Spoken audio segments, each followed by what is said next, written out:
She's a fashion blogger, model, and entrepreneur. She's amazing. The latest tips on fashion, beauty, wellness, travel, and her lifestyle. And now, here's the founder and creator of Not Basic Blonde, Olasha.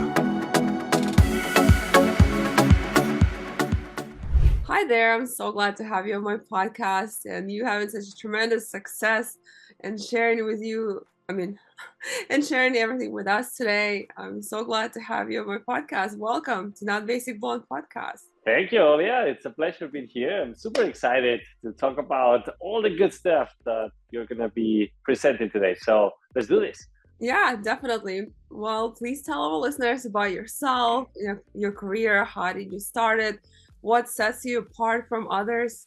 Well, I'm not a basic blonde, as you can see, but I can fit the criteria to be on your podcast. So first of all, I'm glad to be invited and to be able to chat a little bit about entrepreneurship and the different things luxury related.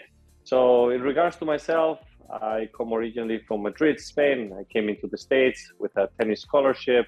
I fell in love with the mentality and the mindset of the entrepreneurship here in the US. I had to leave the country due to my visa after my education.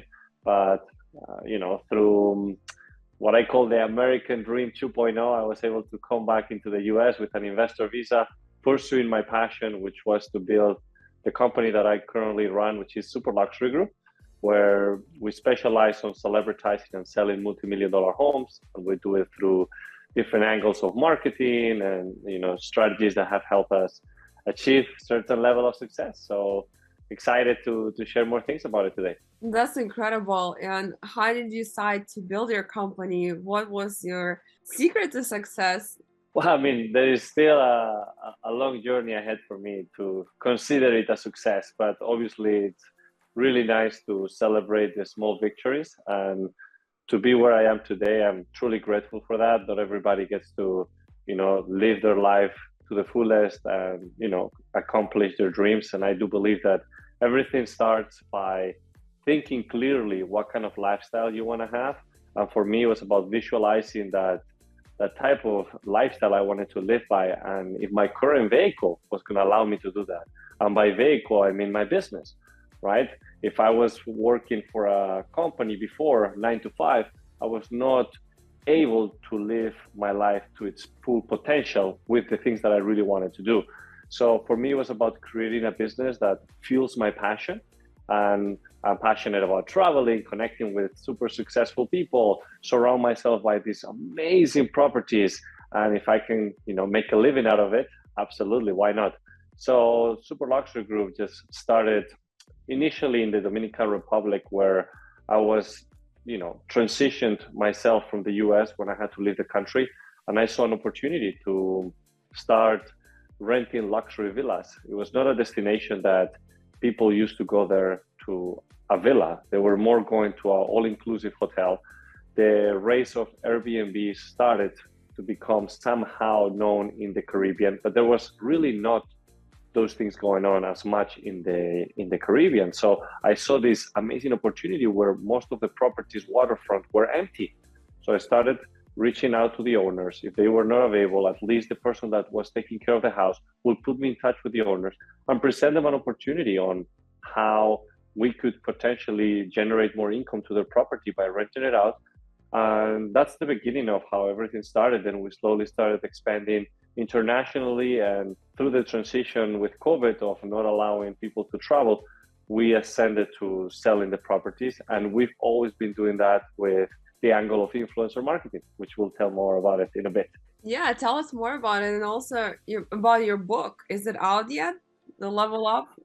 Ooh, yeah, my book, Level Up. Here it is. Now, I'm excited about sharing that with you because, to be honest, I do believe that there is so many people out there that gave up on their dreams. And for me, it's always been about fulfilling yourself with something that you're passionate about. And in this case, as we were talking, Super Luxury Group is something that came out of a passion of doing all the things that I love doing. And I genuinely, humbly, and super grateful to be doing what I'm doing. But I've seen so many people in this journey that have given up on their dreams, that have either faced an obstacle and derailed themselves completely from what they wanted to do initially, that I wanted to write a book that really showcases my journey up to date and what the tools have been to reach that point. Because I'm 28 years old, I'm really far from where I really want to be in life, but I do believe that this applies to anybody, of becoming the hero of your own story and turning all those obstacles that you face as a superpower. And I do believe that whoever has ever had a dream or has not ever dreamt about something big in life, this book is for you. This is for somebody that really wants to make it big in life. And hopefully it's just a way of empowering and inspiring people to go for it. Wow, I'm amazed. You're only 28 and you have such a huge level of success, and you've written a book. But like you said, some people do face obstacles in their way, and it kind of puts them behind, and they're afraid to move forward. But you're such a great example. And I mean, I had obstacles in my way too, and I still move forward. I use them as opportunities to get better, to level up. And I knew if you have some obstacles, it means something better is coming. And this is just a lesson for me to learn something so I can get better at what I'm doing. And Absolutely. yeah, and also, have you ever had any challenges in your way, and how did you overcome them? Oh my God, that's what this book is about, right? On how to turn your obstacles into superpowers. Because the reality is that we all go through difficulties in life, right? We might not know what they are, but if you try to go for something big in life, you're gonna find obstacles. And whether those are obstacles in the way or things that are unexpectedly going to happen to you, like it happened to all of us in 2020, right? With COVID, that was a big wake-up call for many of us, where all of a sudden everything shifted in directions that we didn't expect to. So for me, obviously, I've had difficulties from different stages in my life, but the biggest one I will say was at the beginning of, let's say, my career, wanting to make it somewhere big as an athlete. I was a professional tennis player, and I really wanted to, make a career of tennis. And it was right at that time where we had a huge crisis in Spain. My father had a heart attack, was in coma, we lost everything, and all of a sudden becoming a professional tennis player no longer looked lucrative or feasible. So I instead started to shift on directions of where I could go with this, and I saw the USA as an opportunity of going and leveraging tennis to get myself a new experience and education and open to new opportunities. And because of going to the US, I ended up, building a tremendous career out of it. So I do believe that things that are out of your control, like your father having a heart attack or the economy crashing or, all of a sudden losing everything that you have, those are things that might not be directly under your control, but how you respond to it and what you do with it is totally up to you. So I do believe that anybody that is facing any type of crisis or obstacle, whether it's big or small, you can always take a moment to look at it and try to transform it into fuel to push yourself forward by dreaming and thinking bigger than ever before. So true, well said. And also, I've had kind of the same story. My grandma had a stroke, and my dad almost died from malaria, and I had to save their lives. And then it's war in Ukraine. So by going through all that, and I had to stay in Ukraine almost 6 months. That was brutal, but luckily I could work remotely, so I could still do what I do. But it taught me so many things. Like I mean, if I was afraid of some things before, I wasn't afraid of anything after. Right. And also, it taught me that I re-evaluated so much stuff in my life, especially, I like nice things, I like luxury things and all that, but then all of this was not even important when your family, when you have something going on in your family. So you evaluate everything to the point where materialistic stuff becomes not even important anymore. So true. Yeah, you were telling me about it before, and how you were able to bring your family from Ukraine to the US. And, I'm sure that was not an easy thing to do, but if you are, persistent on wanting to accomplish your goals, there is a bigger reason on why you're doing these things, your why. Because this is what we talk about, especially also in this book, is about your vision and your why. Like if you don't tie anything that you want to accomplish in life with a why, a big why, you're not going to push yourself towards that direction. And in your case, you had a huge why on why you wanted to do what you wanted to do, which was to bring your family safely to the US. Yeah, so true. What inspires you the most? And when you feel down, how do you bring yourself up? But there is multiple ways to feel inspired. And at this point, I think that I'm grateful enough to say that I have such a clear vision of where I want to go in my life. And I have such a strong why that every morning, just to go through my vision, go through my why, go through my main values, go through my mindset, routine. It's something that aligns me every morning to really feel a huge fire inside of me of not just inspire, but like really a tremendous fire inside of me that along with the routines that I've been building and the habits that I've been building throughout the years, it just becomes a great combination because inspiration or motivation is just the spark that gets you started, but the discipline is what keeps you going. And I think that's at the end of the day, a sum of actions that you can do throughout your life that it keeps building this compound effect. So for those that are either starting now and they don't know where to go, it's about building each step every day, getting a little bit better every day. If you don't have an idea of where you're going, look for role models wherever you are in any area of your life, whether it's in your career, your physical, your spiritual. Always look up for those people that may inspire you by what they're doing. Try to look at what they do and try to bring something of those actions towards what you do. And slowly you start building your own formula. And that's how I started. At one point in my life, I didn't have anybody around me that was really successful. When I went to the US, I went to New Mexico, Silver City. I was like in the middle of nowhere, and there was nobody really that had achieved major success. So at some point, people stopped dreaming in those places. So for me, it was always about remaining strong to a vision, but always look up to the people that are already doing something so big that inspire me to at some point reach that level. And yeah, it's working. And you coming from another country, and I did the same. So what helped you to build connections and to establish a network? What can you say is the biggest tip? I will always suggest to, first of all, the same way that you have a vision of where you want to be in life, you should have a relationship vision. I've been doing this for a while now, and it works amazingly.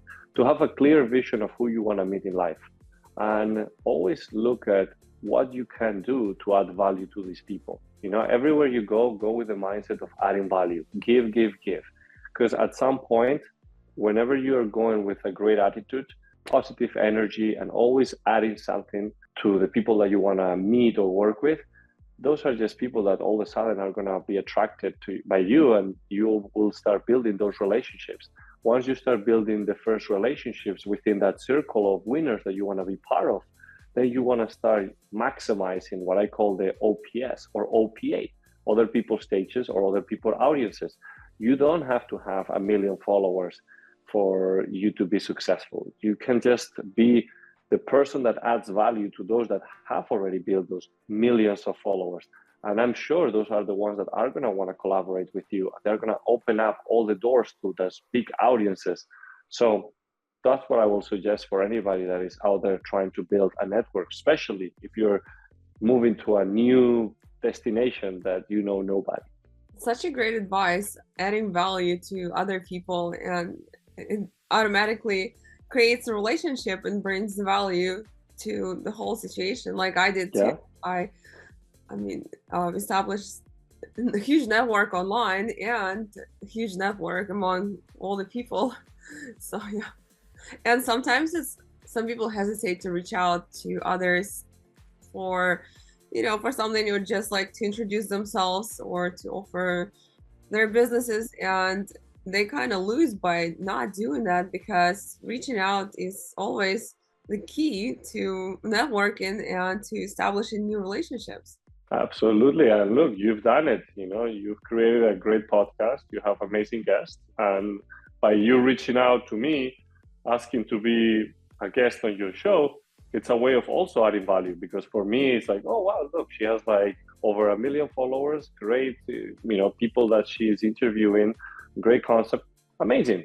That's for me a great way to promote my book, talk about other things. I can add value to you as well, so we're mutually adding value into each other's life. So I think that's a great way to go. Yeah, absolutely. Do you have any mentors or somebody you look up to, or is there anyone that inspires you? Yeah, at different stages in my life, I've looked up for many individuals in different areas of my life that you could say that inspire me. In terms of mentors, I really haven't had any mentor per se, but nowadays a lot of people feel like, oh, because look, I don't have a mentor. Like, you don't really need to have a mentor. I mean, coaches definitely help, mentors definitely help. I call them time machines where you actually gain in a few months what you will gain in a few years. So those are great ways to go about it. So always look up for those that have accomplished a lot and that are somehow showing the way to get to where they are. So I personally have bought many courses from people that are successful in the real estate space. I've bought their books. I've been to their conferences, from Grant Cardone, Ryan Serhant, like people in that real estate space. I've been going in that direction. If I wanted to do self-development, I would love to have Tony Robbins as a mentor, but growing up, I don't have, $10,000 to spend here, another 10,000 there. Growing up, you want to be smart with what you do with your money. So for a fraction of that amount, you can spend, a few $100 in a course, and then slowly as you keep growing, a few $100 in here, and then a few thousand in this mentorship program, and then a few more in these conferences. But as you start leveling up in life, you'll see also all your different areas growing with you. So I do believe that not necessarily I have a mentor at this point, but I have access to so much knowledge and so much value that people that I admire offer, that it's just a way of tapping into it. Yeah, I love how you said it. It's not, I mean, it is great to have a mentor, but if you don't have one, there's so many free resources that you can use, like podcasts, courses, ebooks, and all that you can do. And you can learn whatever you need to learn, and you can still develop yourself to a better version of yourself. Absolutely. And why do you think it's important to stay ahead of the curve? Well, I think that's a huge one. And for us, it's always been this way. I do believe that if you're trying to be successful in anything you do in life, it will take time, it will take work, but you can always accelerate that process by tapping into new trends. And again, tapping into new trends doesn't mean, or being ahead of the curve, like you're saying, doesn't mean giving up on what you're doing. It's about bringing that new trend or that new thing that is shiny and sparkly to bring it to what you're doing. For me, real estate, for example, it was something that I knew if I really wanted to get to a really high level of success and selling these multi-million-dollar homes, double-digit multi-million-dollar homes, I will have to work a lot and be on the industry for many years, because I was looking at the ones that were making it to the top, and they were taking 10, 20 years to sell a $20 million home. But for me, it was about not saying, oh, I need to work 20 years. How can I accelerate it instead?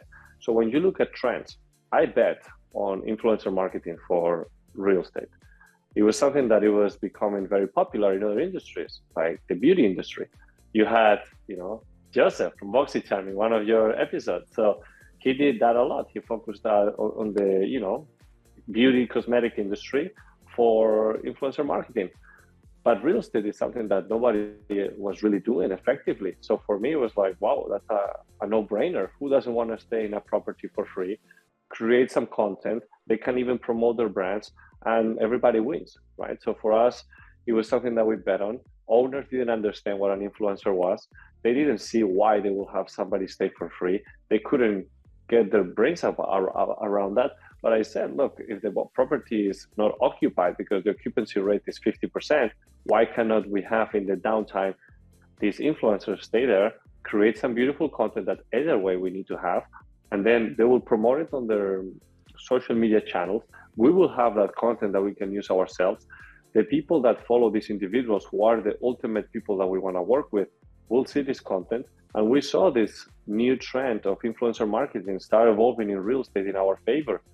This is something that later on, as we build a strong team and a strong success case study on this business model, then I applied it for the real hitters of real estate, because I wanted to associate my brand and myself with the winners, so that my value and myself will automatically go much higher and much quicker. And that's what I did, really. You know, I became I stayed, as you said, ahead of the curve in something that I bet on. It worked.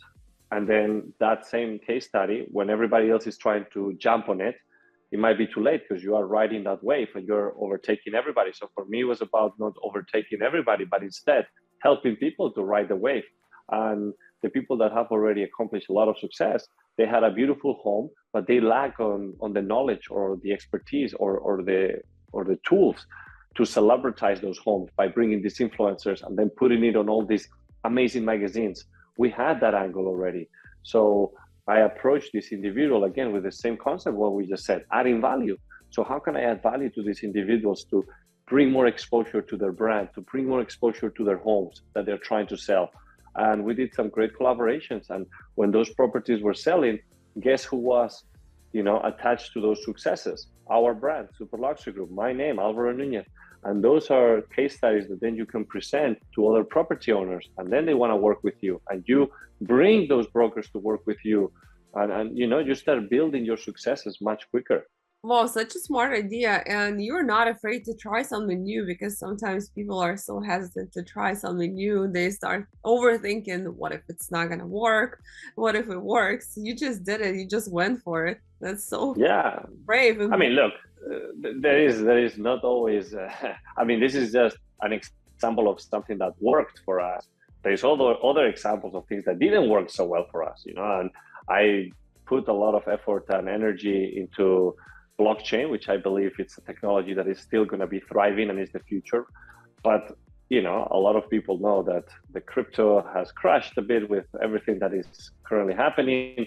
And obviously I wanted to ride that trend as well, because I do believe, and I still believe, that the whole real estate industry is going to be changing. It's already changing to a certain degree, but the way that smart contracts and everything is now being fractionalized through NFTs, and there's so many possibilities to just improve the way that real estate is transacted, that the moment that you get yourself fully immersed in that and you bring it to your business, there's going to be a lot of new opportunities opening up.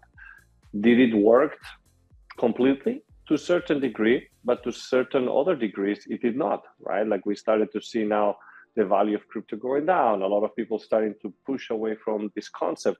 But hey, I do believe that when you bet on a new trend, you want to go full with it, not just tap a little bit, like go full with it. And it's not you forgetting about your business model and you forgetting about what you're doing. It's about bringing it to what you're doing.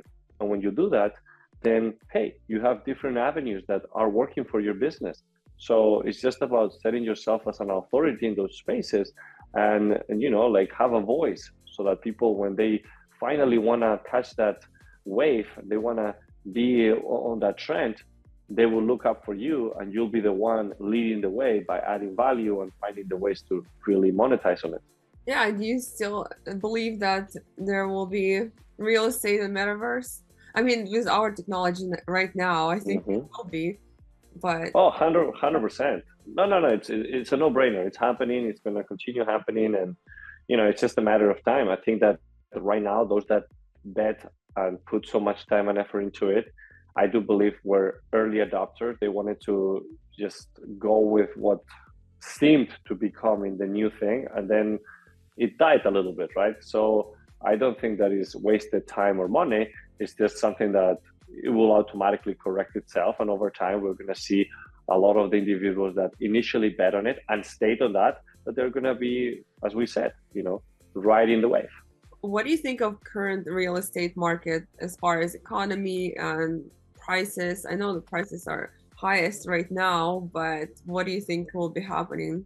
Well, I mean, globally, we've seen obviously a lot of different transitions, and with the interest rates going up, a lot of people starting to be a bit more cautious on their investment because nobody knows what's going to happen with the recessions, inflation. Now, what I could tell you more specifically about where we are here in Miami is that we're the second most luxurious city to invest on, right behind Dubai, and the prices keep going up. So now we started to see a little bit of a correction with the interest rates going a bit lower. But regardless, I do think that even though we're starting to see again a little bit more of traction due to the, I will say, the high season here in South Florida, I do believe that at the end of the day, it's a great opportunity for those that are looking to buy a property to negotiate good terms. And again, there is a lot of demand coming and moving into South Florida. So there's no reason why prices will not continue rising. And at the end of the day, another not downside, but the other side of the coin is the people that have over leveraged themselves, right? This is something that I always say, because people that come to Miami, they don't just come for the, particular reason of work. They do it for the entire package that Miami offers, right? The lifestyle, the, taxes, a lot of different opportunities that the city presents. Now, with that, you see the people that come in here and, they buy the yacht, the luxury car, and then all of a sudden, when things are not going as well, there is not that cash flow coming in because they over leverage themselves. Now you're going to see a lot of these people selling their assets. So a lot of the houses are going to be sold in the next weeks or months at a fraction of the price because they just need to cash out quickly. And that's also a great opportunity for those that have been waiting for the moment of buying or investing in Miami. And also with crypto, like the capital of crypto, we saw so many people over leveraging themselves with crypto because, hey, everybody thought that crypto was going to continue rising, especially Bitcoin and Ethereum. So those that had a lot of those coins were like, well, may as well just, keep on buying. Either way, this is going to reach $100,000 by the end of the year. And unfortunately, we've seen a different scenario. But hey, I think real estate is a really interesting market, to an industry to focus on, especially here in Miami. And I encourage everybody to take a look, to diversify their portfolio this time of the year. Yeah, that's an amazing advice. Even here in Atlanta, our houses went up 3 times in price, and there is still low inventory, and there are so many houses and apartments are being built right now. So yeah, it's definitely, real estate is busy right now. Yeah, no, absolutely. What is the best advice you ever received? The best advice, dream bigger. Oh, dream bigger. Yeah. Yeah, and the reason I say this is because I felt that I've received advices in different stages of my life. Because again, when you listen more than you speak, that's when you actually learn the most. And I've always been very curious to know how people have reached successes in their lives, whether it's in specific area in their lives, career, financially, with their family. And every time they say some of the reasons they've reached success or the things they've learned from their failures, one thing that stuck to me the most, that it turned out to be a great advice, is I was dreaming too little. I was thinking too small. And when we were talking about it, I realized that I was also dreaming very small. I was thinking very small. And there's a quote that says that it's not that you dream too low or too big and you don't reach that goal. It's that you dream too small and you reach that goal. So in other words, it's better to always aim to the moon and at least hit a star versus aiming so slow that you actually hit it, and that's your limit. Wow, I love it. I always was dreaming bigger, and sometimes when you tell someone about your dreams, they think you're crazy, but I noticed the fact that if you can dream it, you can do it. So like our dreams don't come to us just because. They come to us because obviously we can achieve them. Absolutely. What does success means to you? Success is waking up every morning and doing what you love. And the reason I say this, it might sound cliche, is that, there's things in life that definitely you don't enjoy doing, right? That are part of the process of doing what you love doing, right? But there is a really interesting concept of really understanding that you can delegate so many things in life. So whether it's generating you money or it's making you happy, there shouldn't be a reason why you should be doing that. You should always focus on those two things. Is it making me money or is it making me happy? And if it's not, I should delegate that. So every time that I'm facing anything in my life, I think in those terms. And that's something that has helped me a lot. And obviously to, keep yourself in balance. And I don't mean balance by having a ordinary life. I mean, you've probably seen me. I do a lot of crazy things, from skydiving, from jumping out of all these different places, climbing mountains, doing crazy races, traveling the world. There's so many things that I can tell you that are definitely out of the ordinary. However, this is something that is happening in a way of keeping yourself balanced. Like, I'm not consumed by my work. I'm not consumed by making money. I'm not consumed by only going and having fun at night with friends. I'm not consumed with just, like meditating and being all, like, it's all about really structuring your life in different areas and get excited about leveling up in each one of them. And that's what success is in life, to be able to push for something better and doing what you love in all areas of your life every day. Wow, that's the best answer I've ever gotten for this question. So true, like keeping a balance. And I know I can see your success in all the different areas. You were also in sports and you just you've done this huge competition. You went to Florida to, I think, Panama City. Yeah, an Ironman, yes. Yeah, it was tremendous. And like you said, skydiving and all this. So it's very important, like, to keep it balanced, like you said. And where can our listeners find you, your social handles, where they can purchase your book? Well, they can find me on any social media platform under Alvaro Nunez. I'm the most active here on Instagram, so Alvaro Nunez. You can also, check out our business, which is Super Luxury Group. So handle, hashtag, whatever you want to use, Super Luxury Group. And in terms of the book, which here it is, Level Up. You can actually find it also posted on my Instagram page, also my website, alvaronunez.com. I'm having a new link, alvaronunez.com/mybook, and you'll see it there. You can go to Amazon, put Level Up, Alvaro Nunez, you'll see it there. Barnes & Noble, Audible, whatever you like, you'll find it. Nice. Thank you so much for being my guest. Thank you. Thank you to you for having me. That was a lot of fun, and I wish you nothing but the best. Thank you. Such a great conversation.